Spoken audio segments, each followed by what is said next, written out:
This is a player that's not anywhere near his former All-Star MVP status. It's Isaiah Thomas. At one time, he was an MVP candidate in the 2016 to 2017 season. He averaged 29 points per game with the Boston Celtics.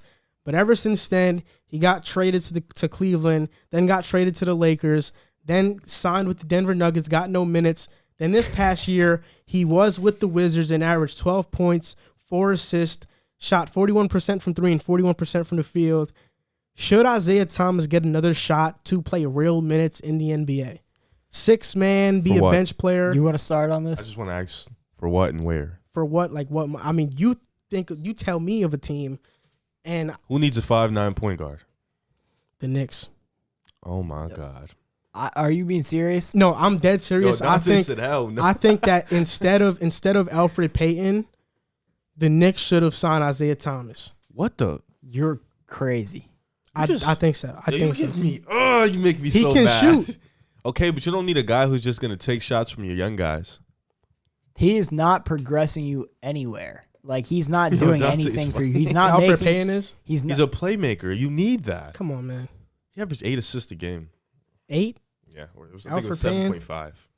I'm rounding. I don't even think it was that. All Isaiah willing to Thomas gamble is like he's an isolation Put your cake piece scorer. up. He's not a playmaker. He's literally the worst defender in basketball. He's 5'9". Like I just don't see what he brings to the table. Maybe he's like a gadget piece off the bench, but I don't see. What is he, Jalen Hurts? I don't think he belongs in any starting lineup. Maybe as a 6-man on a bad team. Which, I mean, no offense, but I guess the Knicks are still in that development phase where they're not really competing. So Well, they're a bad team. Yeah, if there was any spot for him to go, I guess the Knicks might make sense. But for any team that I was in charge of, I would not be bringing in Isaiah Thomas. 7.2. That was an awful one. And I like Isaiah Thomas, but he had his run. He has never been the same. I want to say this. I want to injury. say this before you go, Joel. I was never high on Isaiah Thomas. I feel like even when he was having that great year, it was a great year. But I feel like a guy who's that small, taking that type of shot, he was never going to lead you to the promised land. Then when he had the hip injury and the way that whole situation went down, I was like, yeah, it's over. So I'm in the business of if you are the worst defender in the league and you don't offer that elite like Trae Young offensive firepower, you shouldn't. And you're not a great playmaker. There's no spot for you in the league. G League. When I was researching this topic, I was trying to think of teams, and I put up in my Google search and I said NBA teams. I went down the list, the arrow that lets you scroll through the teams. I went through the teams, and I'm looking at all the teams, and I'm like, damn, there's no team that I could see him fit on besides the Knicks. And I said Elfrid Payton, because honestly, I don't think Elfrid Payton should be on the Knicks. I think I would have been much better with Isaiah Thomas being on the Knicks. That's me personally. But I'm like, damn, he doesn't fit anywhere on any team.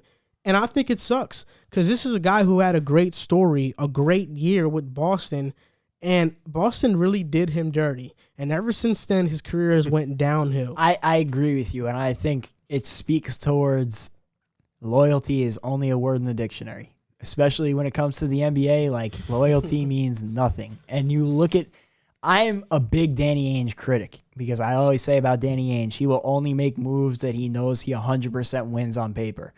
If they went out and got Anthony Davis the year that the Pelicans were trying to trade him last year, I think, if they went out and got Anthony Davis, they would have won the championship. There's no question about it, but he was scared to give up those assets to do it because he didn't know if Anthony Davis was going to stay. He's scared to pull the trigger on deals he won't win. That was a good move. That was a deal that he 100% won at the time. You were getting Kyrie Irving, who nobody could have saw it playing out the way it did. And if Kyrie stayed at the level he was in Cleveland, they would have been the best team in the Eastern Conference. I think that first year they was.